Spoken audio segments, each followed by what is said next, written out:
Alors, nous allons continuer notre enseignement sur la pratique de l'honneur. Gloire à Dieu.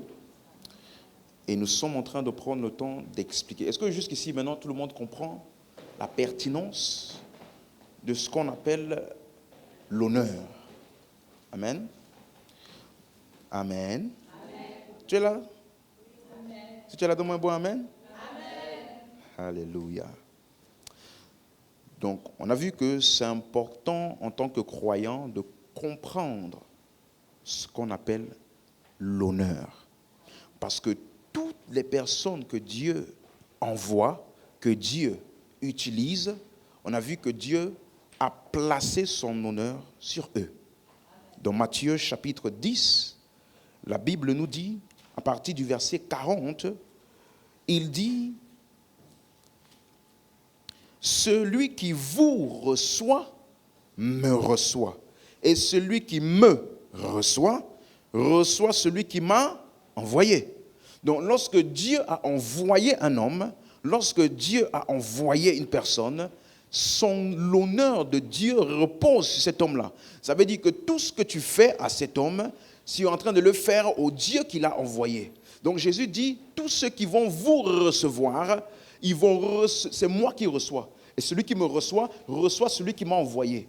Et donc, on a commencé à voir que dans les hommes que Dieu envoie, dans toutes les personnes que Dieu utilise, il y a en eux ce qu'on appelle un trésor. Il dit dans 2 Corinthiens 4, verset 7, « Nous portons ce trésor dans des vases de terre. » Amen, amen. Afin que cette grande puissance soit attribuée, non pas à nous, mais à Dieu. Et donc, on a commencé à voir que la plus grande raison pour laquelle certains croyants ont du mal à marcher dans l'honneur, c'est exactement pour cette même raison-là que l'honneur avait été donné. C'était quoi? Le vase de terre? Ou quoi d'autre? L'humanité. Tu vois? Et on a commencé à voir l'exemple de Jésus lui-même. Je veux vraiment que tu comprennes cet enseignement parce que c'est important que tu comprennes comment Dieu fonctionne. Tu vois, les hommes sont dans la décadence, ils sont dans le péché et Dieu veut les sauver. Et la solution de Dieu pour les péchés de l'humanité, la solution de Dieu pour sauver l'humanité, c'est quoi? Il a envoyé son fils Jésus. Donc Jésus, qui est Dieu fait homme, qui est la solution au problème de l'humanité. Donc imaginez-vous que l'humanité a un problème et Dieu veut régler ce problème, résoudre ce problème, n'est-ce pas? Et puis la solution de Dieu vient, Jésus. Et la raison exacte pour laquelle les gens avaient un challenge et avaient du mal à recevoir de Jésus, c'était quoi? Il était un homme. Regardez un texte, Jean chapitre 10. Jean chapitre 10. Jean chapitre 10. À partir du verset 30. Jean chapitre 10, verset 30. On peut lire? Tout le monde a la page? On peut lire ensemble? Moi et le Père, nous sommes quoi? Un. Donc Jésus, il a appelé Dieu comment? Hein? Le Père, son Père, n'est-ce pas? Regardez la réaction des Juifs. Verset 31. Alors les Juifs prirent de nouveau des pierres pour le lapider. Verset 32. Jésus leur dit: je vous ai fait voir plusieurs bonnes œuvres venant de mon Père. Pour laquelle me lapidez-vous? Et les Juifs lui répondirent: ce n'est point pour une bonne œuvre que nous te lapidons, mais pour un blasphème. Parce que toi qui es quoi? Un homme, tu te fais Dieu. Donc, pourquoi avait-il du mal avec Jésus? Parce qu'il était un homme. Alors que c'est sa condition d'homme-là qui le qualifiait pour être le sauveur de l'humanité. Parce que le péché est entré dans le monde par un homme et il fallait que le péché soit payé, résolu, racheté par un homme. Et l'homme que Dieu a envoyé, à cause de son humanité, il a un problème. Donc tu vois que, c'est pour ça qu'on a commencé à voir la dernière fois que tu ne dois jamais confondre la sagesse de Dieu avec la sagesse des hommes. Parce que ce que les hommes appellent sage, la Bible dit que Dieu appelle ça quoi? Folie. 1 Corinthiens 1, verset 18. Car la prédication de la croix est une folie pour ceux qui périssent, mais pour nous qui sommes sauvés, elle est une puissance de Dieu. Donc la même chose est pour certains une folie, la même chose est pour d'autres quoi? La puissance de Dieu. Donc ça veut dire que ce que Dieu appelle puissance, ce que Dieu appelle sagesse. Regardez notre texte, verset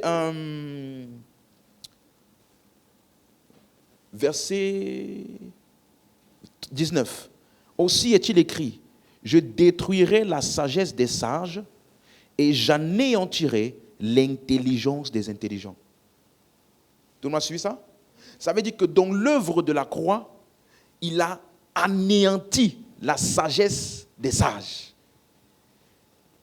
Donc, ça veut dire que si tu veux voir comment Dieu a rendu à néant la sagesse humaine, regarde l'œuvre de la croix.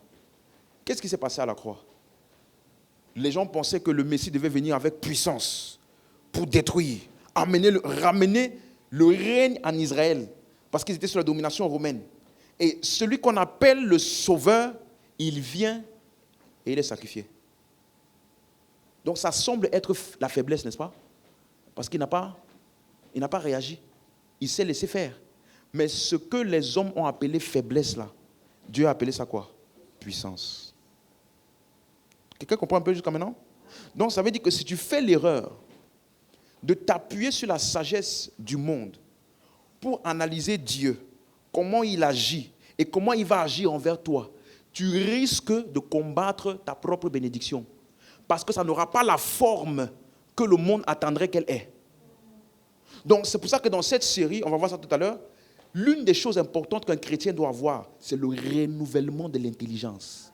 Il doit totalement changer sa manière de percevoir les choses. Totalement.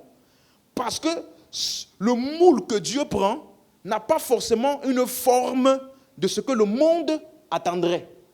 Et si tu as la sagesse du monde, tu peux louper Dieu. Dieu peut être puissamment à l'œuvre. Et toi, tu appelles ça faiblesse. Il peut être puissamment à l'œuvre. Et toi, tu appelles ça folie. Juste parce que tu as utilisé le moule du monde pour analyser l'œuvre de Dieu. Est-ce que je parle à quelqu'un jusqu'ici? Donc, c'est pour ça qu'on a dit, Dieu ne va pas te consulter avant de faire ce qu'il veut faire. Il ne va pas te demander, comment aimerais-tu que la réponse à ta prière vienne? Quel canal tu aimerais utiliser? On a vu ensemble l'histoire de Naaman, qui avait besoin d'une guérison, et qui est parti chercher le prophète Élisée. Et il avait déjà mis dans sa tête comment est-ce que ça devait se faire. Quelqu'un me suit? Il avait déjà mis dans sa tête. Donc quand il est arrivé, le prophète Élisée il a dit, va te jeter. Il a dit non. Il n'a même pas daigné sortir. Je pensais que. Vous savez, moi, je pensais que. Il faut oublier ça. Hein? Je pensais qu'il allait sortir, qu'il allait tendre sa main, qu'il allait invoquer son Dieu et qu'il allait me guérir. Ça veut dire que tu as déjà déterminé le canal de Dieu. Dieu ne te consulte pas pour déterminer le canal de ta bénédiction. Tout ce que tu dois faire, c'est consulter Dieu pour savoir quel est son canal, le reconnaître et recevoir. Est-ce que jusqu'ici, ça fait sens pour quelqu'un? Donc, on a commencé donc à voir que une des choses sur laquelle Dieu a mis son honneur, c'est son Église. Son Église. Il dit, Matthieu 10, versets 41 et 42, celui qui reçoit un prophète en qualité de prophète recevra une récompense de prophète. Celui qui reçoit un juste en qualité de juste recevra une récompense de juste. Ça veut dire que juste parce que c'est un juste, ça veut dire juste parce qu'il est en Christ, je lui dois de l'honneur. Je lui dois de l'honneur. Et c'est pour ça qu'on a commencé à voir, bon je ne vais pas relire parce que c'était vraiment long la semaine passée, dans Romains 14, où l'apôtre Paul explique que lorsque tu vas recevoir quelqu'un qui est faible dans la foi, ça veut dire qu'il n'a pas le même niveau de croyance que toi. Sur certains points, tu dois faire accueil avec lui. Romains 14, verset 1, regardez ce qu'il dit. On va parcourir ça très très vite. En ensemble? Amen. Il dit, faites accueil à celui qui est faible dans la foi et ne discutez pas sur les opinions. Donc, il nous invite à ne pas discuter quoi? Donc, qu'est-ce qu'il a appelé opinion? Tel croit pouvoir manger de tout, tel autre qui est faible ne mange que des légumes. Il dit que celui qui mange ne méprise pas celui qui ne mange pas. Et que celui qui ne mange pas ne juge pas celui qui mange, car Dieu l'a accueilli. Quelqu'un comprend? Donc si Dieu l'a accueilli, toi tu dois l'accueillir. Donc il est en train de dire qu'on ne doit pas utiliser des non essentiels pour créer de la division entre nous. Juste parce qu'il est en Christ, je lui dois du respect. C'est la même chose qu'on a expliqué dans 1 Corinthiens 8, lorsque l'apôtre Paul, il dit concernant les viandes sacrifiées aux idoles. Il dit pour nous, on sait qu'il n'y a point d'idole et que tout ce qui est sur la terre appartient à Dieu. Mais cette connaissance-là n'est pas chez tous. Donc s'il y a mon frère qui croit encore aux idoles, à cause de lui, je ne mangerai pas. Quelqu'un comprend? Lisons un texte, 1 Corinthiens 8. 1 Corinthiens 8. Donc, ce n'est pas parce que j'ai la connaissance que ma liberté qui vient de la connaissance va être une pierre d'achoppement pour mon frère. Quelqu'un comprend ça? Regardez le verset 8. 1 Corinthiens 8, verset 8. Ce n'est pas un aliment qui nous rapproche de Dieu. Si nous en mangeons, nous n'avons rien de plus. Si nous n'en mangeons pas, nous n'avons rien de moins. Vous avez compris maintenant? Et donc, l'aliment, ça ne change rien à ton état spirituel. Verset 19. Prenez garde toutefois que votre liberté ne devienne une pierre d'achoppement pour les faibles. C'est-à-dire pour ceux qui croient encore qu'il y a des idoles ou qui associent des croyances à ce qu'ils mangent. Donc, ce n'est pas parce que j'ai la connaissance que je vais ignorer ceux qui n'ont pas cette connaissance-là. On est ensemble jusqu'ici? Verset 12. Il dit, en péchant de la sorte contre les frères et en blessant leur conscience faible, vous péchez contre qui? Donc ce que je fais aux frères, c'est à qui que je suis en train de faire? Donc tu vois que Christ a déposé son honneur sur chaque frère. Je dois le traiter exactement comme Christ. Voilà pourquoi au verset 13 il dit, c'est pourquoi si un aliment scandalise mon frère, je ne mangerai jamais de viande afin de ne pas scandaliser mon frère. Donc il y a des choses qui ne sont pas mauvaises en soi, mais elles deviennent mauvaises si ça scandalise l'autre. Ça blesse sa conscience. Amen. On est ensemble. Donc,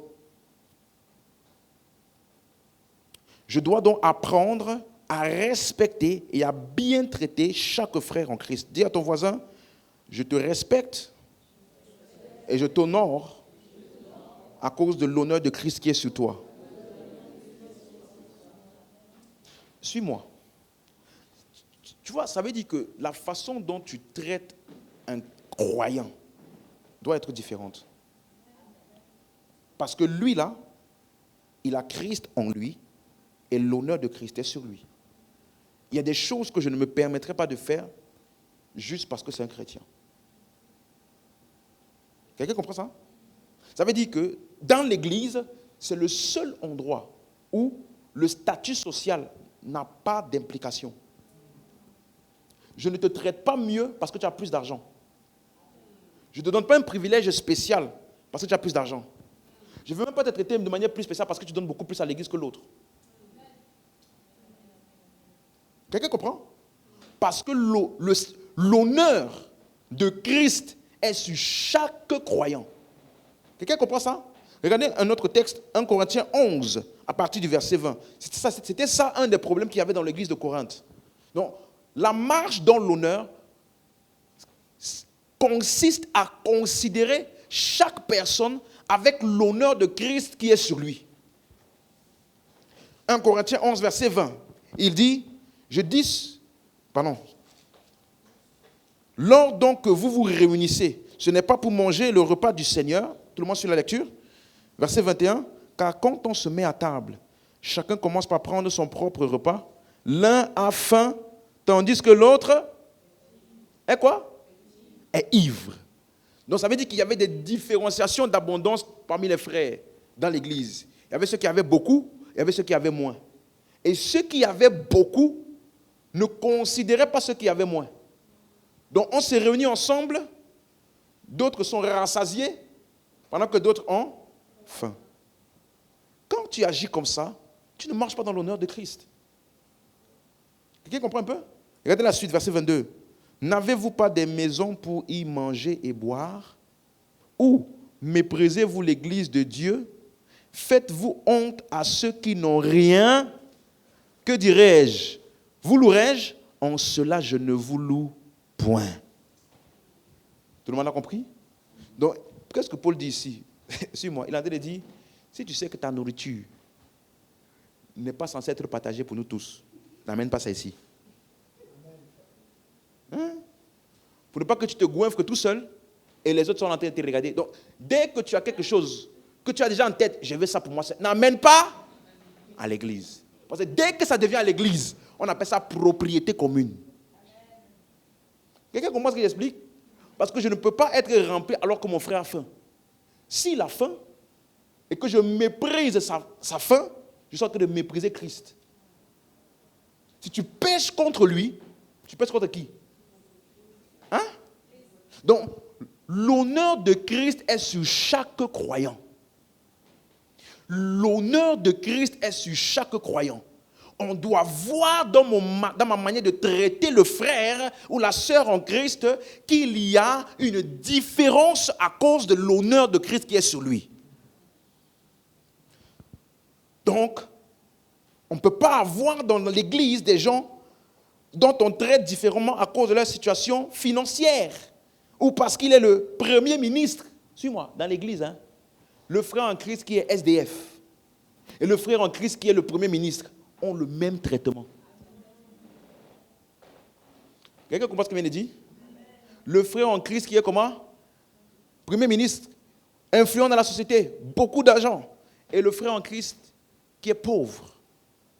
Il n'y a aucune différence de traitement. Parce que Christ est en les deux là. Vous suivez? C'est ça que Jacques explique. Jacques chapitre 2, verset 1. Est-ce que tout le monde suit? Jacques chapitre 2, verset 1. Mes frères, que votre foi en notre glorieux Seigneur Jésus-Christ soit exempte de toute acceptation de personne. Donc tu ne dois pas faire acception de personne. Ça veut dire donner des traitements différents. Pourquoi? Verset 2, il donne un exemple. Supposez en effet qu'il entre dans votre assemblée un homme avec un anneau d'or et un habit magnifique. Donc, si je peux retraduire dans le langage d'aujourd'hui, avec un costume 3 pièces, bien habillé, montre en or, tu vois un peu? Et la suite, il dit, et qu'il entre aussi un pauvre misérablement vêtu. Verset 3. Si tournant vos regards vers celui qui porte l'habit magnifique, vous lui dites, toi, assieds-toi ici à cette place d'honneur. Et si vous dites au pauvre, toi, tiens-toi là-bas debout.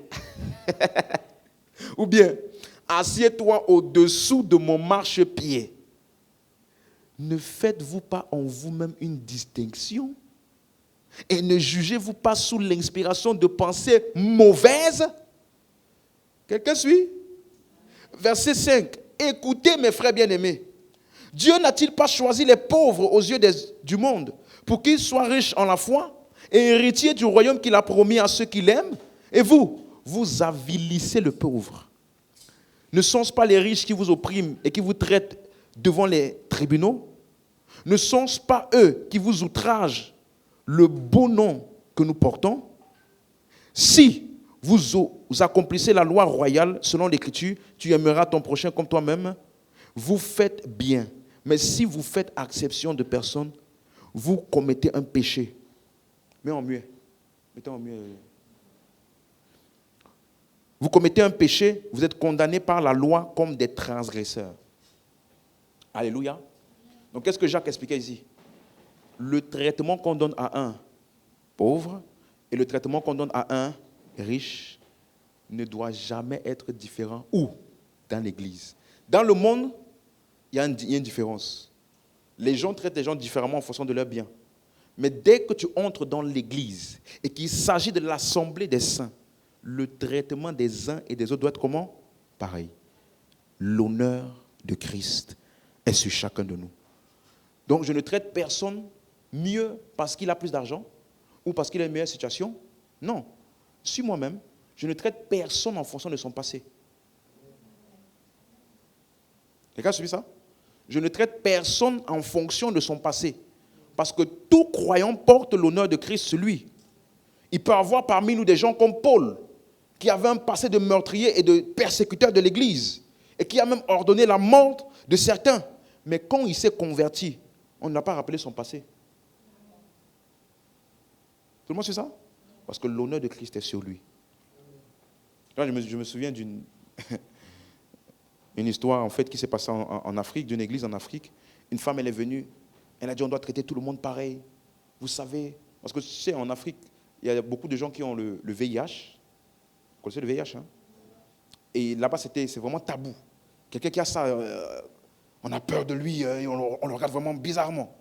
Et la servante de Dieu était venue pour dire à l'église, vous savez, on doit traiter les gens pareil. Tout le monde est pareil, peu importe son passé, peu importe s'il a une maladie, peu importe. On doit les traiter tous pareil. Et toute l'église disait, yes, amen, amen. Et quand elle a fini, elle a dit, parce que moi-même j'ai ça. Toute la salle est devenue silencieuse comme ça. Quand le culte est fini, personne est venu lui dire bonjour. Parce qu'il y a des choses que les gens disent avec la bouche. Mais quand c'est le moment de pratiquer, ça n'est pas là. Donc, nous devons bien comprendre. Il y a même une autre sœur comme ça, elle était à l'église. Et puis, elle s'est convertie, elle est devenue fervente. Quand elle est devenue fervente, elle avait beaucoup de prétendants. Elle dit beaucoup de fois, elle commençait à venir. La sœur, vraiment, Dieu est en train de me mettre à cœur que on dirait que tu es la femme de ma vie. Un jour, elle a donné un témoignage de comment elle s'est convertie et de comment avant, elle était une prostituée. Donc, elle vendait son corps. Tu sais quoi? Quand elle a fini le témoignage, les gens disent Amen. Tous les prétendants ont disparu. Elle dit tous les gens qui étaient, oh la sœur. Elle n'avait pas changé, hein? Elle était fervente comme avant. Mais parce qu'ils ont été au courant de son passé, ils se sont désistés. Il ne doit pas avoir ça dans l'église. Parce que si toi, tu juges le passé de quelqu'un, est-ce que toi-même ton passé est clair? Non, est-ce que ton passé est clair? Tu vois, c'est pour ça que tu vas voir que lorsque Jésus a apparu à Ananias, il lui a dit, va voir Paul, qui est dans la maison d'un certain Simon, et impose le main parce que je l'ai choisi. Ananias a voulu rappeler à Jésus, Seigneur, j'ai appris que c'est lui qui tuait. Jésus a fait comme s'il n'a pas entendu. Il a dit, va lui imposer les mains. Parce que je l'ai choisi parmi les nations, afin qu'il porte mon nom parmi toutes les nations. Donc si Jésus ignore le passé de Paul, pourquoi est-ce que tu n'ignores pas? Donc, à cause de l'honneur de Christ sur lui, je ne traiterai pas en fonction de son passé. Parce que si quelqu'un est en Christ, il est une nouvelle créature. Les choses anciennes sont... Ah! Si c'est passé, ça veut dire que ce n'est plus un critère. Est-ce que je parle à quelqu'un ici? Donc, nous, on traite chacun selon l'honneur de Christ qui est sur eux. Regarde, dans 1 Corinthiens 5, à partir du verset 1, regardez l'église de Corinthe. C'est une des églises les plus charnelles. On entend, 1 Corinthiens 5, verset 1, on entend généralement dire parmi vous qu'il y a parmi vous de l'impudicité, et une impudicité telle qu'elle ne se rencontre même pas chez les païens. C'est au point que l'un de vous a la femme de son père. Vous voyez le niveau d'impudicité? Ça veut dire que les fils sortaient avec les femmes des pères. Et c'était tranquille à l'église. Mais regarde ce que Paul dit d'eux. 1 Corinthiens 6.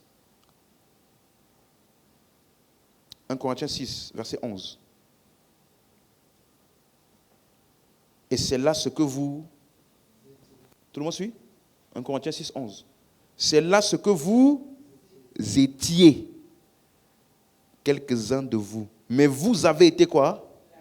Vous avez été quoi? Sanctifiés. Vous avez été justifiés. Donc, peu importe son péché, c'est un sanctifié là. Peu importe son attitude, voici un justifié en Christ. Il parlait à une église dans laquelle les gens allaient aux prostituées.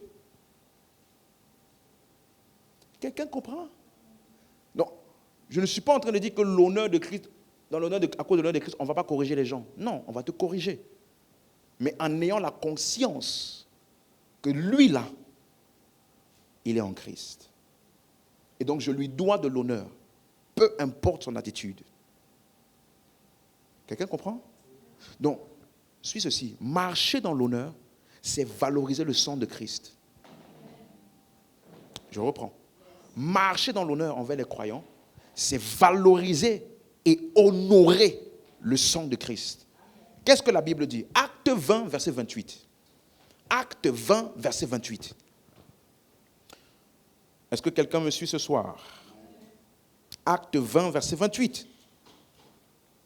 Prenez donc garde à vous-même et à tout le troupeau sur lequel le Saint-Esprit vous a établi évêque. Donc, l'apôtre Paul ici, il parle aux anciens ou aux leaders de l'église d'Éphèse. Et il dit, prenez garde à vous-même déjà, mais surtout, prenez soin de ce troupeau-là. Pourquoi est-ce que je vais prendre soin du troupeau de Dieu? Pourquoi est-ce que je vais les traiter et mettre toute mon attention pour investir, pour les paître? Regardez ce qu'il dit. Sur lequel le Saint-Esprit vous établit évêque pour paître l'église du Seigneur qu'il s'est acquise par quoi? Son propre. Donc, je les traite et je paie le troupeau de Dieu parce que j'ai la conscience que le Seigneur les a acquis par son propre sang. Donc, même s'il est pauvre, le sang de Christ a été payé pour lui. Même s'il est riche, le sang de Christ a été payé pour lui. Même s'il a un péché, le sang de Christ a été payé pour lui. Donc, si je le méprise, je méprise le sang qui a coulé pour lui. Donc, je dois le traiter avec respect, honneur, à cause du fait que le sang de Christ a été payé pour lui. Donc, lorsque j'honore l'église du Seigneur, j'honore le sang de l'agneau par lequel l'église a été acquise. Donc, si je méprise l'église du Seigneur, qu'est-ce que je suis en train de faire? Et en méprisant le sang, je méprise qui? Christ lui-même. Parce que tu ne peux pas donner de ta vie et de ton sang pour quelque chose qui n'a pas de la valeur pour toi. Donc, s'il a versé son sang pour l'église, c'est parce que l'église a de la valeur pour lui. Et si moi, je traite avec dévalorisation ce que Dieu appelle valeur, je suis en train de mépriser le Dieu là lui-même.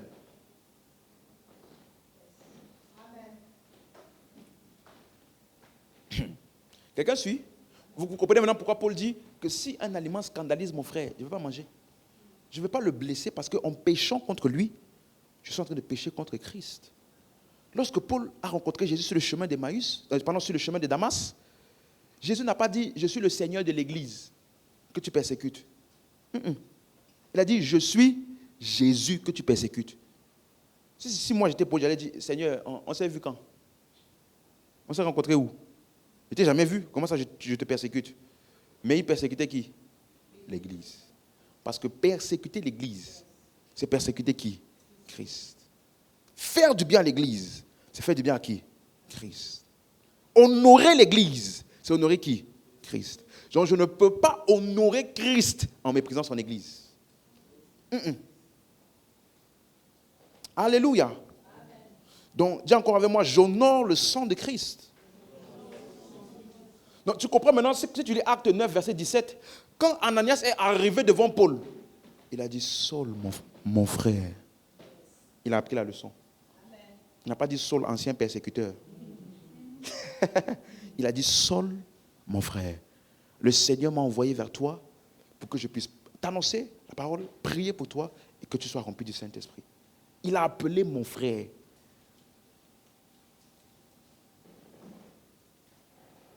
Donc, j'honore le sang de Christ et je ne traite personne ni selon son statut social, mais je le traite selon la valeur de Christ sur lui. Est-ce que tu sais que dans l'Église, plus personne n'a parlé du reniement de Pierre? Personne n'a parlé de ça. C'est nous, on sait ça aujourd'hui parce que c'est écrit, n'est-ce pas? Et on peut utiliser ça comme un exemple. Vous voyez, quelqu'un avait régné Jésus, ou bien Thomas qui a été incrédule. Mais personne, quand tu lis Actes des Apôtres, quand tu lis les Épîtres, personne n'a mentionné ça. Est-ce que les gens ne savaient pas? Si. Mais je ne fais pas référence à ça à cause de l'honneur de Christ qui est sur lui. Donc, est-ce que quelqu'un comprend? Donc, il y a des instructions dans les Écritures. Éphésiens 4, verset 28, il dit que celui qui dérobait ne dérobe plus. Donc, pourquoi? C'est mon frère. Celui qui vole son frère en Christ, il manque d'honneur.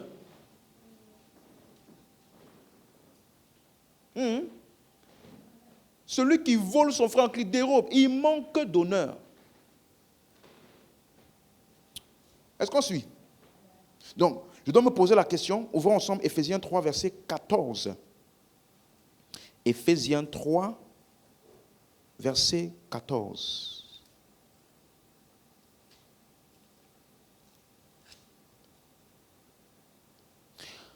À cause de cela, je fléchis les genoux devant le Père, duquel tire son nom toute famille dans le ciel et sur la terre, afin qu'il vous donne, selon la richesse de sa gloire, d'être puissamment fortifié par son esprit dans l'homme intérieur. Donc il appelle toute famille où? Dans le ciel et sur la terre. Le mot famille, c'est un mot grec patria. Ça veut dire que nous partageons la même paternité. Nous partageons la même paternité. C'est utilisé dans Luc 2, verset 4 et dans Acte 3, verset 25. Famille, patria. Donc, je dois reconnaître en chaque croyant un frère en Christ avec lequel nous appartenons à la même famille. Est-ce que je parle à quelqu'un? Donc, on va voir deux choses donc importantes pour marcher dans l'honneur, pour chuter pour ce soir. Deux choses très importantes pour marcher dans l'honneur. La première chose, c'est la loi de la reconnaissance. La loi de la reconnaissance. Rappelez-vous Matthieu 10, verset 41, celui qui reconnaît, qui reçoit un prophète en qualité de prophète, reçoit une récompense de prophète. Celui qui reçoit un juste en qualité de juste recevra une récompense de juste. Donc ça veut dire, quand je suis en face d'une personne, la première chose, qui est-il? Qui est cette personne? Qu'est-ce que je reconnais de lui? Est-ce un croyant? Alors je lui dois de l'honneur. Alors je lui dois de l'honneur. Tu sais, une des raisons pour lesquelles il y a des problèmes dans les mariages des croyants, vous savez pourquoi? C'est parce que souvent on manque de marcher dans la loi de la reconnaissance. Avant d'être ton mari ou ta femme, c'est d'abord ton frère en Christ. Si je ne ferais pas ça à Christ, je ne ferais pas ça à ma femme. Si je ne ferais pas ça à Christ, je ne ferais pas ça à mon mari. Donc, même dans le mariage, même avec tes enfants, avant tout, il est d'abord un frère en Christ.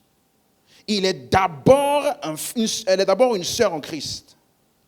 C'est la première chose que je dois savoir.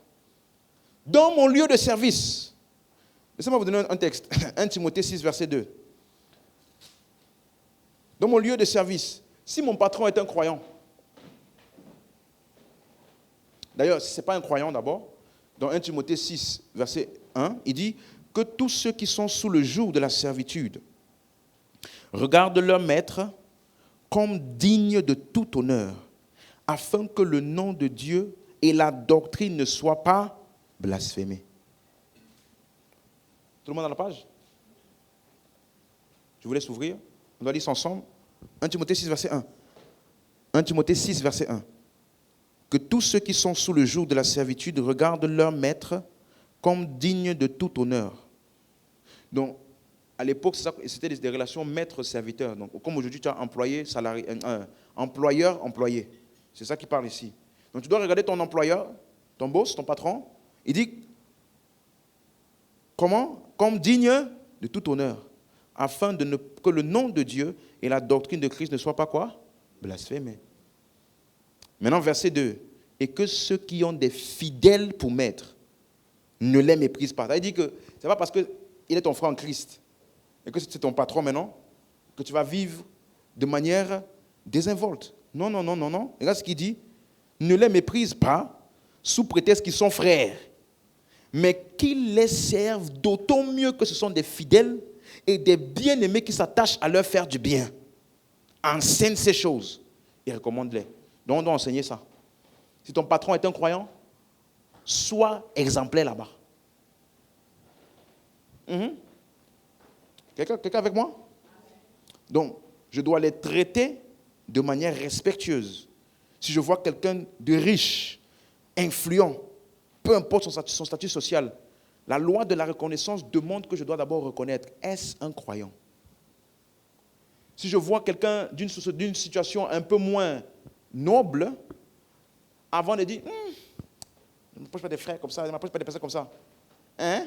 On ne fait pas ça en Christ. Est-ce que j'ai parlé à quelqu'un? Donc, dis à ton voisin, nous devons marcher dans l'honneur envers chaque croyant. Donc, je dois me poser la question toujours, est-ce qu'il est en Christ? Est-ce que nous appartenons à la même famille? Je n'ai pas dit est-ce que nous appartenons à la même église. Hein? Je n'ai pas dit ça. Ça peut être catholique, anglican, orthodoxe, ce que tu veux. Dès que cette personne croit que Jésus est mort, enseveli, ressuscité, comme œuvre sacrificielle pour ses péchés, s'il croit en ça, tu lui dois de l'honneur et du respect. Est-ce que j'ai parlé à quelqu'un? Donc, ça veut dire que je dois lui donner un honneur spécial.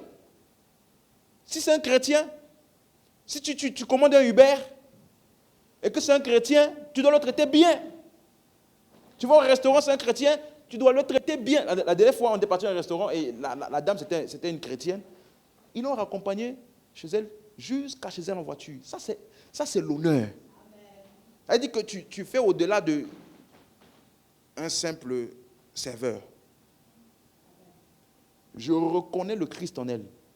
Donc, tout ce que je peux faire pour son bien, je le fais. Pourquoi? Parce qu'en le faisant pour elle, c'est à qui que je fais? Christ. Donc, je ne peux pas manifester un honneur pour Christ séparément de l'honneur que je manifeste pour les frères. La jauge de mon honneur pour Christ est jaugée par l'honneur envers les frères. Est-ce que quelqu'un comprend jusqu'ici? Donc, première loi, c'est quoi? La loi de la? Je dois savoir reconnaître qui sont les personnes en face de moi. S'ils sont des croyants de la même famille, alors je leur dois de l'honneur. Je leur dois de l'honneur. Tu vois, ce serait vraiment dommage d'arriver à la fin du monde, à la fin des temps, pour découvrir ce que Dieu honorait. Pour découvrir ce que Dieu appelait sacré. Pour découvrir ce que Dieu respecte. Je peux te choquer, Dieu ne respecte pas ton compte bancaire. Dieu ne respecte pas ta race. Dieu ne respecte pas tes origines. Dieu respecte sa famille. Donc, si nous sommes de la même famille, que tu sois blanc, noir, peu importe ta race, peu importe ton compte bancaire, dès que tu entres ici, le seul critère qui compte, la famille de Dieu. Donc, on traite tout le monde avec honneur. Et quand j'ai appliqué la loi de la reconnaissance, la deuxième chose, c'est ce qu'on appelle le renouvellement de l'intelligence. Apprendre donc à voir et à raisonner, à voir ces personnes avec cette perspective-là. Ça demande un renouvellement. Ce n'est pas inné. Hein? Ce n'est pas inné. C'est pour ça qu'on doit enseigner dessus. Pour voir chaque personne et chaque chose comme Dieu la voit. Si Dieu respecte quelque chose et que toi tu déshonores cette chose que Dieu respecte, tu ne peux pas dire que tu respectes Dieu. Donc, pour marcher dans l'honneur, je dois avoir le renouvellement de l'intelligence. Paul dit cela dans Romains 12, verset 1. Il dit, je vous exhorte, frères, par les compassions de Christ, à offrir vos corps. C'est ça? Par les compassions de Dieu, à offrir vos corps comme un sacrifice vivant, saint et agréable à Dieu, ce qui sera de votre part un culte raisonnable. Le mot offrir veut dire exhiber ce qui est déjà. Et verset 2, il explique, ne vous conformez pas au siècle présent. On est ensemble? Donc, ne raisonnez pas selon le modèle du siècle présent. Mais soyez comment? Transformés par le renouvellement de l'intelligence. Ça veut dire que si moi et un autre frère et un non-croyant qui est dans le monde, la façon dont nous analysons les personnes est différente. Ça ne peut pas être la même chose. Il y a des gens que je vais respecter qui ne vont pas comprendre pourquoi je les respecte. Parce que physiquement parlant, ils n'auront pas les critères de ce que le monde respecte. Mais parce que mon intelligence a été comment? Renouvelée. Je perçois les personnes, je perçois les choses et les plateformes que Dieu met en place pour mon bien, je les vois différemment. Il dit afin que vous puissiez discerner quelle est la volonté de Dieu. Donc si tu n'as pas une intelligence renouvelée, tu ne vas pas savoir que ça c'est la volonté de Dieu ici. Tu ne vas pas discerner Dieu dans les affaires de la vie. Donc je dois avoir mon intelligence renouvelée. Et c'est pour cela que nous enseignons dessus, sur l'honneur. Et c'est une emphase qui est souvent manquante dans certaines églises où on enseigne la parole. On met l'emphase sur l'enseignement de la parole, la connaissance révélée. Tu ne dois pas perdre de vue l'honneur. Et tu vois que jusqu'à maintenant, je ne suis pas en train de mettre un accent uniquement sur les hommes de Dieu. Ça, c'est la manipulation. On a donné comme de Dieu. Non, même s'il n'est pas homme de Dieu. Tu dois un double honneur à l'homme de Dieu, oui. Mais tu dois l'honneur à chaque chrétien. Juste parce qu'il est en Christ. Tu lui dois un honneur spécial. Parce que l'honneur de Christ est sur lui. Tout le monde me suit? Donc, si je dois arriver à un point, comment je teste mon intelligence renouvelée? Je dois arriver à un point où je vois un riche. Quelqu'un qui est venu avec une voiture. C'est-à-dire, c'est même moi-même, j'ai vu sa voiture garée là. Quand j'ai vu la voiture, moi-même, mon cœur dit, hey, alléluia, quelle voiture! Et puis je vois quelqu'un qui est venu avec deux chaussures différentes, chaussures trouées. Et la manière dont je traite l'un et l'autre est pareille. J'ai évolué dans mon intelligence. Je me suis aligné à la sagesse de Dieu. Quelqu'un comprend maintenant? Parce que si tu ne comprends pas ça, tu risques de louper Dieu. Laisse-moi te donner un texte. Tout le monde sait ce que j'explique là? Ça fait sens? Non. Tu vas voir que dans Jean 20, verset 17, lorsque Jésus est ressuscité, il a dit à Marie et à Marthe, va trouver mes frères et dis-leur que je monte vers mon Dieu et leur Dieu, vers mon Père et leur Père. Donc la première chose concernant le frère là, c'est un frère de Christ. Lui là, c'est le frère de Christ. Donc, suis-moi si bien maintenant. Donc chaque croyant a deux choses. C'est un frère en Christ et c'est un frère de Christ. Est-ce que tu ferais ça au frère de Christ? Quelqu'un suit? Donc, si tu n'as pas cette compréhension, il y a tu risques souvent de louper Dieu. Matthieu chapitre 25. On va lire ensemble une parabole de Jésus. Matthieu chapitre 25. À partir du verset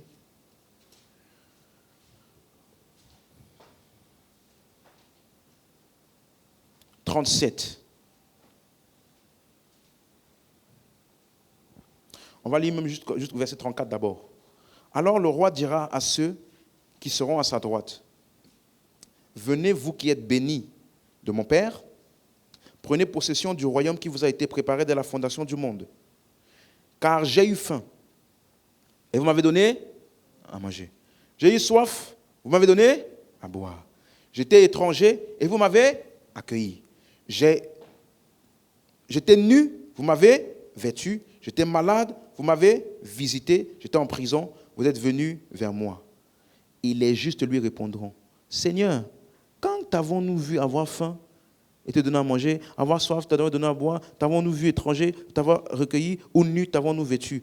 Quand t'avons-nous vu malade ou en prison et sommes-nous allés vers toi? Quand?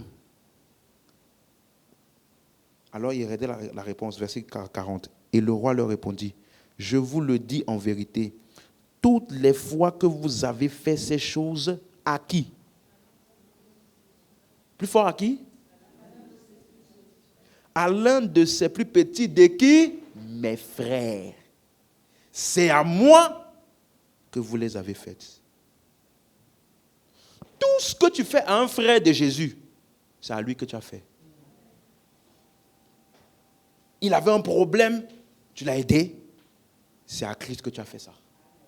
Et tu seras récompensé pour ça. Il était dans la galère. Tu l'as hébergé. C'est à Christ que tu l'as fait. Il était étranger quelque part. Il venait d'arriver dans le pays. Et tu l'as accueilli pendant tout son séjour. C'est à Christ que tu as fait ça. Donc, en Christ, là, on n'est pas calculateur. On n'est pas calculateur. Ouais, mais est-ce que vraiment, qu'est-ce qu'il peut m'apporter? On ne fait pas parce qu'il peut t'apporter. On fait ça juste parce qu'il est en Christ. Toutes les fois. Il n'a pas dit quelques fois. Hein. Toutes les fois. Ça veut dire que Dieu prend en compte les détails. Toutes les fois. Il n'y a aucune fois où tu as fait et puis Dieu n'a pas pris en compte. Chaque fois que tu as fait, à un de ses plus petits de mes frères, c'est à moi que tu as fait ça. Chaque fois que tu as ignoré aussi, c'est moi que tu as ignoré. Chaque fois que tu as eu la possibilité d'aider, et tu as fait comme si tu n'avais pas vu là, c'est aussi à Christ que tu as fait ça. Et il n'y a pas de récompense pour ça. Quelqu'un comprend? Donc, c'est pour ça que je t'ai dit, tu dois avoir l'intelligence comment? Parce que, dis à ton voisin, toi qui es à côté de moi là, dis, toi qui es à côté de moi là, tu représentes Christ pour moi. Ça veut dire que s'il n'y avait pas lui, tu n'aurais rien à faire pour Christ. Il n'y aurait pas de moyen pour toi de faire des choses pour Christ. Les seules plateformes par lesquelles tu peux faire des choses pour Christ là, ils sont aussi devant toi. Tu veux faire du bien à Christ? Voici Christ ici, à qui tu peux faire du bien.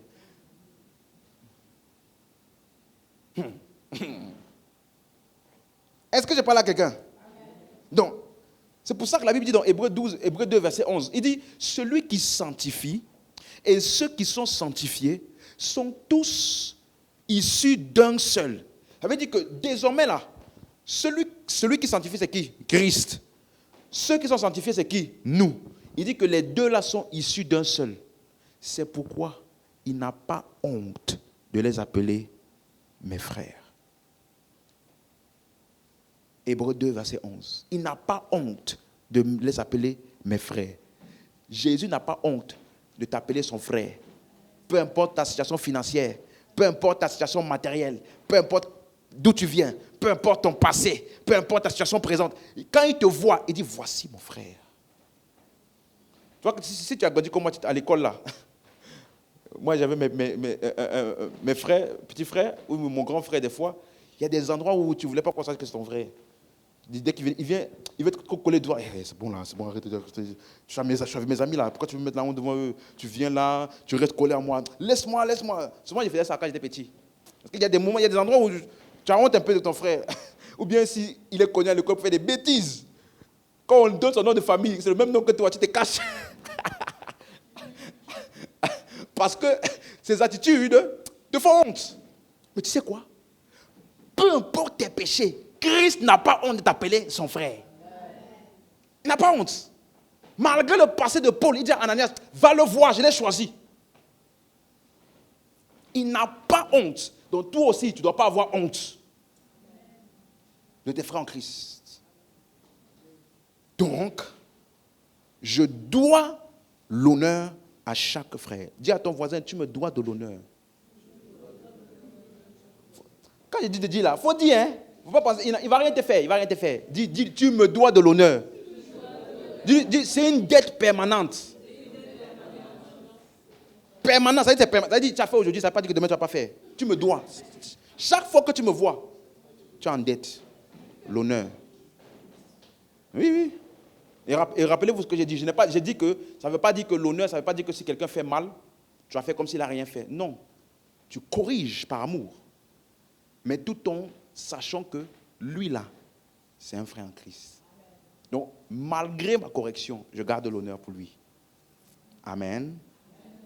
Donc, tu vois que si tu comprends juste ça, la façon dont des fois, tu vois des gens, ils commentent sur les réseaux sociaux, ils parlent des chrétiens, ils parlent des hommes de Dieu, on leur a mal enseigné. Soit on l'a mal enseigné, soit ils sont rebelles à l'enseignement qu'on leur a donné. Mais il n'y a personne comme ça ici. Amen. Si je vois ton commentaire quelque part et que j'ai vu que tu appelles, je vais t'appeler. Moi, il va t'appeler. Il dit, qui t'a enseigné ça? Tu as vu ça où? Donc, ça veut dire qu'un chrétien, écoute-moi, un chrétien, dès qu'il entend que lui là, C'est un chrétien. Hein. Lui là, c'est un homme de Dieu. Hein. Si tu voulais parler, tu dois tourner ta langue 7 fois. Non, 70 fois. Avant de parler. Ça veut dire que tu dois t'assurer que dans tout ce que tu dis là, il y a l'honneur et le respect. Et des fois même, l'honneur consiste à ne rien dire. Malgré le fait que tu sais qu'il y a des choses à dire. Oui. Je n'ai rien dit, rien. Alléluia. Donc je dois reconnaître. Deuxième chose, renouvellement de l'intelligence. Changer ma manière dont je pense. Changer ma manière dont je vois les autres. Même si c'est un frère faible qui a d'autres croyances, enseigne-le, mais honore-le. Même si c'est un frère rétrograde, tu le vois, il est en train de faire des choses, il n'est plus trop à l'église, il fait des trucs. Quand tu le vois, ne le traite pas avec mépris. Encourage-le, exhorte-le, corrige-le, mais reste dans l'honneur. Parce que peu importe ce qu'il fait, c'est un frère de Christ. Alléluia. C'est clair maintenant? Donc, si tu comprends ça, tu vas maintenant mieux comprendre les épîtres. Où les apôtres, ils corrigent. Mais après, ils disent toujours, mais vous êtes sanctifiés. Ton corps est le temple du Saint-Esprit. Comment je vais prendre le corps là, de Christ pour aller faire ça, pour aller donner aux prostituées? Ne savez-vous pas que vos corps sont les membres de Christ? Il n'a pas dit, ne savez-vous pas que quand tu vas aux prostituées là, c'est fini. Tu en fais déjà. Non. Il a dit, tu es le corps de Christ. Respecte-toi. Agis comme quelqu'un qui sait qui il est. Donc même dans ma réprimande, il ne perd pas de vue qui il est. Donc, en dépit de ta conduite, je reconnais qui tu es. Alléluia. 1 Pierre chapitre 2, verset 17. 1 Pierre chapitre 2, verset 17.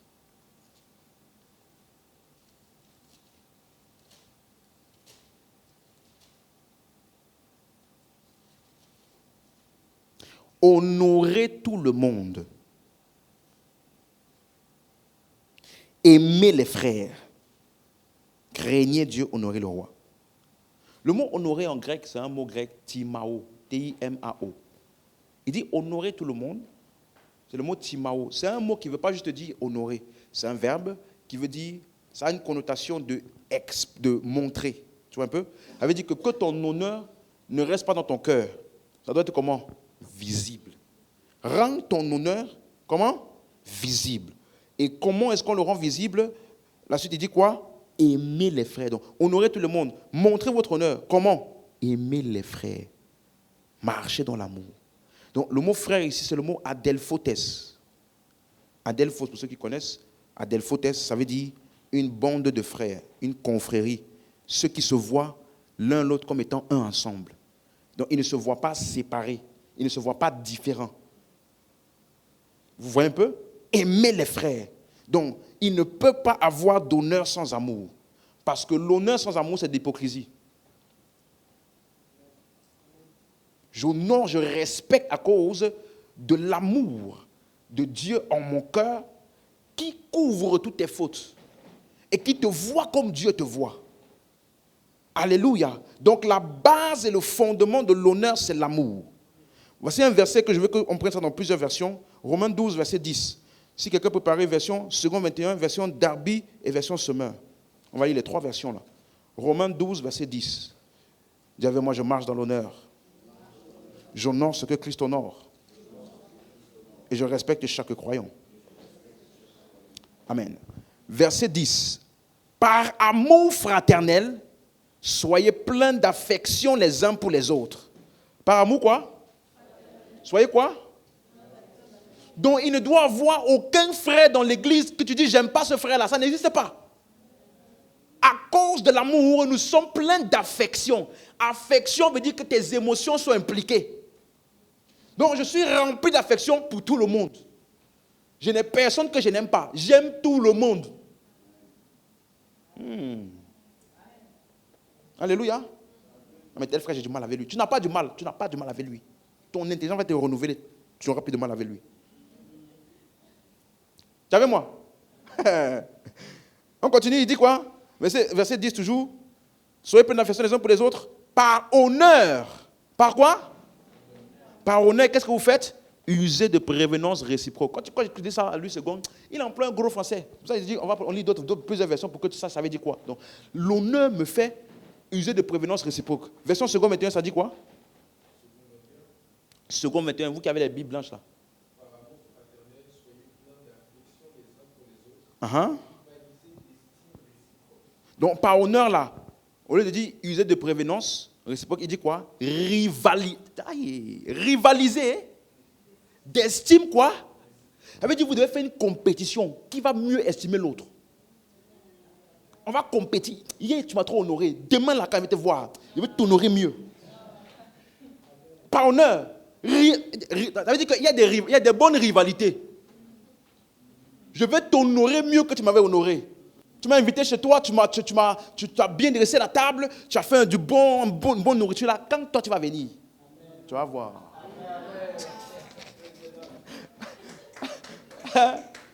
Rivaliser d'estime réciproque. Donc, on doit avoir une compétition d'honneur les uns avec les autres. C'est biblique. Version Darby.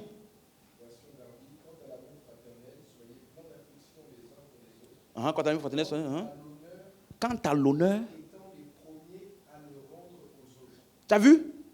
Donc, à cause de l'honneur, dès qu'on se voit, je vais m'assurer d'être toujours le premier à t'honorer. Soyez les premiers à le rendre aux autres. Donc, dès qu'on se voit, dans ma tête, qu'est-ce que je peux faire pour honorer le frère? Non, c'est une compétition.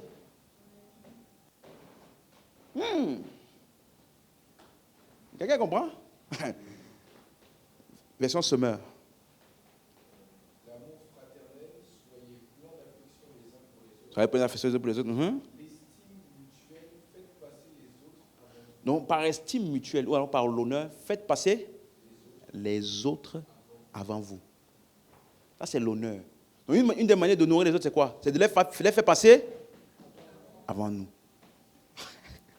Donc, quand on fait agapé, tu dois faire quoi? Tu dois aimer ça. On dit agapé. Il n'y a pas réussi, il n'y a pas réussi, il n'y a pas réussi. Tu dois faire compétition. Quelqu'un avec moi ce soir? Hein? C'est ça qu'on appelle marcher dans l'honneur. On doit avoir une culture d'estime les uns pour les autres. Une culture. Ça veut dire que quand les gens de ta famille, les gens quand ils voient que tu es en train d'attendre un chrétien qui va venir chez toi, que tu vas le recevoir chez toi, ils doivent sentir en toi la pression de tout bien. Il faut qu'ils se sentent chez lui ici, qu'il ne manque de rien. Oh, l'honneur. N'oublie pas, parce que la façon dont tu le reçois, c'est qui que tu es en train de recevoir. Si Jésus lui me disait, je viens chez toi ce soir, tu allais faire comment? Non, dis-moi, tu allais faire comment? Tu allais faire comment? Tu allais tout, même si tu devais faire le ménage 4 fois, tu allais faire le ménage 4 fois. Il ne faut pas qu'il vienne, il glisse chez moi, et puis il touche comme ça la poussière. Sinon, je vais louper ma visitation aussi. Je vais tout préparer parce que Jésus. Et il te dit, tu n'as pas besoin d'un Jésus physique. Chaque fois que tu as reçu ton frère avec autant de précaution, c'est exactement à Jésus que tu l'as fait. Et quel que soit ce que Jésus pouvait récompenser, si tu faisais ça à Jésus directement, c'est exactement la même récompense que tu auras vis-à-vis de ce frère-là. N'attends pas que ce soit spectaculaire. Non. N'attends pas. Juste parce que c'est un frère en Christ. Alléluia. Donc, l'honneur, c'est ça. Par honneur, c'est le mot timé ici. Ça veut dire valeur. C'est le verbe de ce qu'on a vu tout à l'heure. Lorsque tu valorises quelque chose. Tu as déjà vu quand tu as acheté une nouvelle voiture ou un nouveau téléphone? Si le téléphone là veut faire semblant de tomber, tu vois comment tu réagis? Tu es capable de faire un plongeon. Parce que tu sais l'argent que ça t'a coûté. Ou que quelqu'un passe à côté de ta voiture neuve là. Il a la chance, lui. Il ne connaît pas les distances de sécurité, lui là.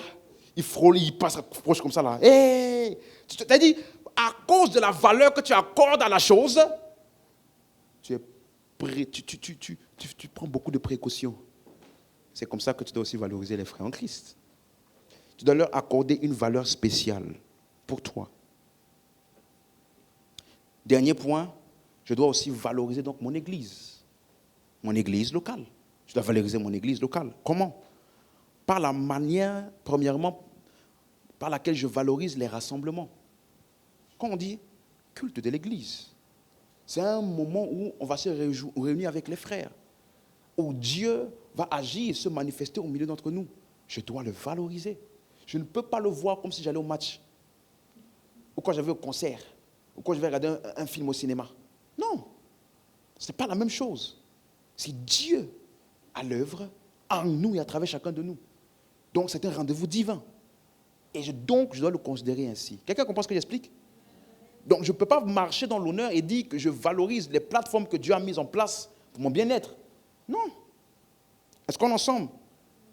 Et j'avais dit la dernière veillée pour ceux qui étaient là, que tu ne peux pas dire que tu valorises l'église et tu n'as jamais fait partie du service. Les gens qui s'assurent que tous les autres ont tout ce qu'il faut dans le culte. Parce qu'en faisant ça, je suis en train de servir qui? Les frères. Et en servant les frères, je sers qui? Donc, si tu as de l'honneur pour Christ, tu vas toujours avoir quelque chose, quelque chose dans ta tête. Qu'est-ce que je peux faire pour être une bénédiction pour les frères dans cette église? Même si c'est juste rapporter un produit de ménager là. Ou bien, quand on va finir, servir à table. Mais la soeur, je sais que vraiment, il y a un pôle pour ça, mais est-ce que pour aujourd'hui, est-ce que pour cette fois-ci, je peux vous assister dans ça? Qu'est-ce que tu es en train de faire? Tu te rends disponible pour servir les frères. Quand tu viens t'asseoir et que tu es bien confortablement assis, il y a des gens qui ont rangé les chaises, nettoyé le sol. Ils ont fait ça pour qui? Pour eux? Pour vous. Ils ont servi les frères. Est-ce que je parle à quelqu'un? Donc, je ne parle pas d'ici d'un titre, d'une position ou je ne sais pas quoi. Non, de ta disponibilité et ton enthousiasme à servir. Si tu valorises les autres croyants, tu te rendras disponible pour les servir. Je reprends. Si tu valorises les autres croyants, tu te rendras disponible pour les servir. Si on me dit moment spécial pour prier avant le culte, tu seras là. Parce que tu veux que tous les gens qui vont venir là avant le culte soient bénis, n'est-ce pas? Qu'ils puissent recevoir. Donc tu vas être de ceux qui vont générer la puissance. Prier en avance pour que tout soit en ordre. Ça veut dire que tu as dépassé toi pour vivre et servir les autres. Donc souvent on parle de l'honneur et les gens pensent que juste honorer, ça veut dire donner l'argent. Tu n'honores pas ton église que quand tu donnes l'argent. Non. Ça fait partie, oui. Mais même tous ceux qui servent ici à l'église, ils donnent l'argent. Même moi qui te prêche, je donne l'argent ici. Et en toute humilité, hein, je ne donne pas petit. Je ne suis pas sûr qu'il y a quelqu'un qui donne comme moi. Je ne suis pas sûr. Mais, ou bien les ouvriers, ou même les non-ouvriers qui sont là, donnent. Mais ce n'est pas parce qu'ils donnent qu'ils ne servent pas. Ils sont là quand même pour servir. Même moi, je suis là. Je te prêche, non? Et quand je donne là, je ne donne pas avec tes offrandes. Hein. Pas dire là, ce n'est pas tes offrandes que je donne. On lui donne pour qu'il donne. Ce n'est pas tes offrandes, c'est moi-même mon argent. Tu me suis? Donc, il ne faut pas restreindre l'honneur, servir les autres à ses mains et donner l'argent. Non, non, non. Toi, ton temps, ton énergie, tes talents, tu rends ça disponible pour bénéficier aux autres. Là, tu commences à grandir et avoir une intelligence renouvelée pour marcher en Christ. Donc, si tu n'es pas là, alors que tu pourrais, c'est juste parce que tu ne valorises pas l'Église. C'est tout. Il ne faut pas qu'on essaie d'embellir ça. On ne comprend pas. Si tu n'es pas là, alors que tu aurais pu être là pour faire plus, pour servir les frères, ça veut dire que tu ne valorises pas l'Église, c'est tout. Il n'y a pas une autre manière de dire ça. C'est la manière la plus claire possible. Comme ça, là. Et normalement, tu dois me donner un bon amen. Tu es avec moi? Alléluia. Ça, c'est un enseignement pour renouveler quoi? Donc, quand on pointe un raisonnement, on pointe une attitude, ce n'est pas pour que tu dises, le pasteur m'a lancé une indirecte. Ce n'est pas pour ça. C'est pour que tu t'ajustes. Parce que tu dois mieux fonctionner avec Dieu. Et tirer pleinement avantage de ce qu'il a donné pour moi. Si j'honore les frères, j'honore l'église, je ne vais pas venir en retard. Ça, c'est un manque d'honneur. Parce qu'il y en a, ils se réveillent à 5 heures, 6 heures pour aller au travail. Pourquoi tu te réveilles tôt, alors que tu as souvent sommeil? Pourquoi tu arrives à aller au travail? Parce que tu sais très bien que tu arrives pas à l'heure, une fois, 2 fois, 3 fois, 4 fois. On va commencer à te faire premier avertissement. Moins tel montant sur ton salaire, subitement la conscience va venir en toi. Donc, si, j'ai dit ça dans la dernière veillée. Bon, aujourd'hui, désolé, hein, si tu n'étais pas là à la veillée, c'est pour toi aussi que je suis en train de parler. Si tu es plus sérieux à ton travail qu'à ton engagement dans l'église, tu n'es pas encore un chrétien spirituel. Tu es Chanel. Oui. Je suis sérieux dans mon travail, sérieux à l'école. Ah, mais l'église, je me permets de ne pas venir à l'heure. Ça veut juste dire que tu as besoin que ton intelligence soit quoi? Renouvelée. Pour que tu apprécies cette chose à sa juste valeur. Et ainsi tes actions vont suivre. Vous comprenez? Il y a des écoles même et des endroits où quand tu veux prendre un vol, quand tu veux prendre un vol, tu arrives à quelle heure? Tu vois, une fois, je suis arrivé 1 heure avant, on m'a menacé. Hey, je crois que c'était mon frère, il m'a dit, mon cousin, pardon, mais tu es insensé. J'ai arrivé 1 heure en avance. Mais c'est le vol, hein, c'est le vol, c'est un vol d'avion. Si tu arrives 1 heure en avance, tu n'es pas sérieux. Eh bien, à l'église, on ne te dit pas d'arriver 1 heure en avance, hein, on te demande juste d'arriver à l'heure. Oh, mais pasteur, je ne comprends pas, franchement, la vie, elle est séquence. Mais si tu avais le vol d'avion à cette heure-là, 3 heures en avance, tu serais déjà dans les transports. Au cas où, tu t'es dit au cas où, parce que s'il y a un problème de REE, il ne faut pas que je loupe mon vol, il ne faut pas que mon agent investi puisse mentir. Donc ça veut dire que tu sais quoi faire pour ne pas avoir des problèmes de transport qui te bloquent. Hein? Tu sais quoi faire. C'est-à-dire que pour l'église là, tu ne fais pas des fois. Mais il n'y a personne comme ça ici.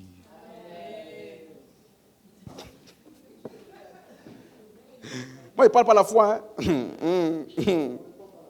Alléluia. Amen. Donc, valorise ce que Dieu valorise. Traite-les à sa juste valeur. Honore ce que Dieu honore. Tu ne peux pas recevoir de Dieu de quelque chose que tu n'honores pas. Est-ce que j'ai parlé à quelqu'un? Donc, quand on dit culte, service de l'église, culte, tu ne peux pas, à 2 heures du culte, tu es encore à la maison couché. Alors que tu sais très bien que les transports, des fois, hein? Ou bien à 1 heure du culte, tu es encore à la maison, alors que tu sais bien que le trafic, sur la route, des fois, il y a des... Non, tu dois être sérieux. L'honneur. Alléluia. Donc, dis à ton voisin, dis avec moi, je dois valoriser ce que Dieu valorise. Et ça se fait par la loi de la reconnaissance et par le renouvellement de l'intelligence. Amen. Et je termine en disant, vous avez vu tous les cas que j'ai touché, l'honneur? Maintenant, je touche aussi donner. Dis à ton voisin, donner, c'est l'honneur. Il n'y a pas de sujet tabou à l'église. Il y a des gens, dès qu'on dit l'argent, son cœur commence... Alors que quand la fin du mois arrive, la première chose que tu vérifies, c'est quoi? Fiche de paye, compte bancaire. Le montant, patron, le montant n'est pas... Hein? Donc, tu n'as pas de problème avec l'argent. C'est juste que quand on parle de l'argent à l'église, donc tu dois être délivré de ce genre de complexe-là. Tu ne peux pas honorer sans donner. Dieu t'a valorisé en Christ. Il a donné son Fils. Hein? Il a donné ce qui lui est de plus cher et précieux. C'est ça qui montre l'honneur. Donc, Paul dit dans 1 Corinthiens 16, je crois, à partir du verset 1, laissez-moi vérifier. Ok, ça. Pour ce qui concerne la collecte en faveur des saints, agissez vous aussi comme je l'ai ordonné aux églises de la Galatie, comme je l'ai conseillé. Comme j'ai fait quoi? Donc c'est quoi? Ce n'est pas une suggestion. Qu'est-ce qu'il a ordonné? Verset 2. Que chacun de vous, le premier jour de la semaine, mette à part chez lui, pas à l'église, chez lui, ce qu'il pourra, selon sa prospérité, afin qu'on n'attende pas mon arrivée pour recueillir les dons. Ça veut dire le chrétien responsable qui honore l'église et les saints, il prépare en avance ce qu'il doit venir donner, selon sa prospérité. Quelqu'un comprend? Selon sa prospérité. Donc tu ne donnes pas au-delà de tes moyens, c'est pas ce qu'on a dit. Mais tu dois valoriser assez ces rassemblements pour donner. Tu ne peux pas honorer sans donner. Non. Amen. Tu ne peux pas dépenser 200, 300, 400, 500 euros pour les chaussures, habits, vêtements. Et quand tu dis offrande à l'église, tu donnes 10 euros. Tu n'es pas sérieux. Tu n'es pas sérieux. Parce que chaussures là, tu es capable de dépenser 500 euros pour ça. 300 euros pour une chaussure. Que tu vas marcher 1, 2, 3, 4 et puis c'est déchiré déjà. Et quand tu donnes l'offrande à l'église, 10 euros, 20 euros, tu n'es pas sérieux. Et je n'ai pas peur de te dire ça parce que je ne cherche pas ton argent. Je te dis parce que c'est pour ta propre croissance. Quelqu'un me comprend? Selon sa prospérité. Selon sa prospérité. Alléluia. Donc chaque fois que la parole de Dieu vient de cette manière, c'est pour amener quoi? Renouvellement de quoi? Et Jacques dit, il ne faut pas te donner des excuses en te trompant par des faux raisonnements. Mais ajuste-toi et marche dans l'honneur. Est-ce que c'est clair? On peut se lever.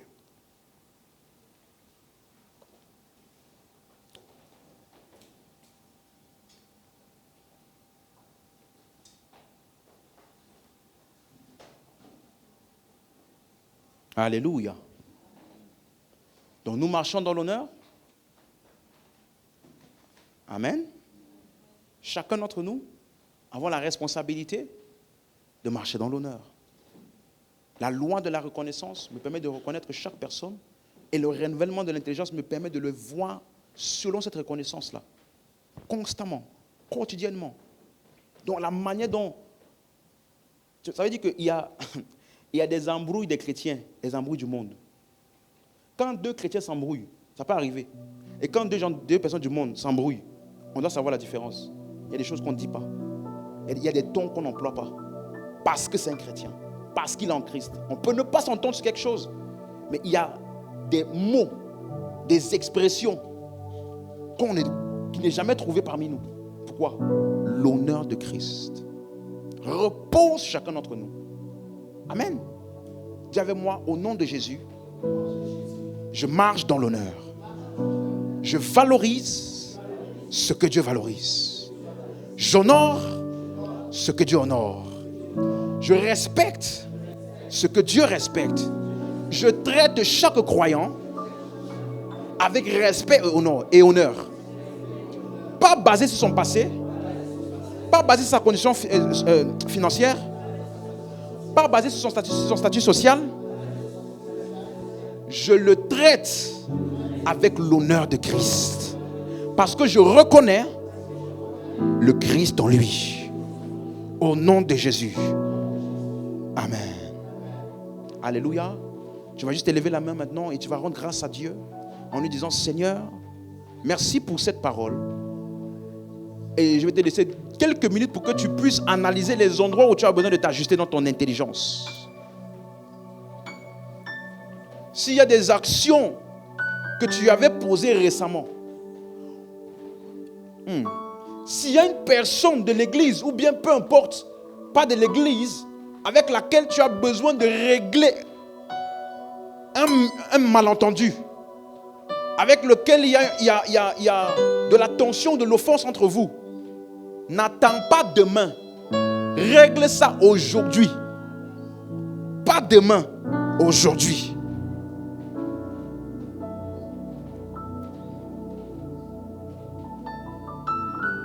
Dis avec moi, en Christ, il n'y a pas de bouderie. On ne se boude pas les frères les uns les autres.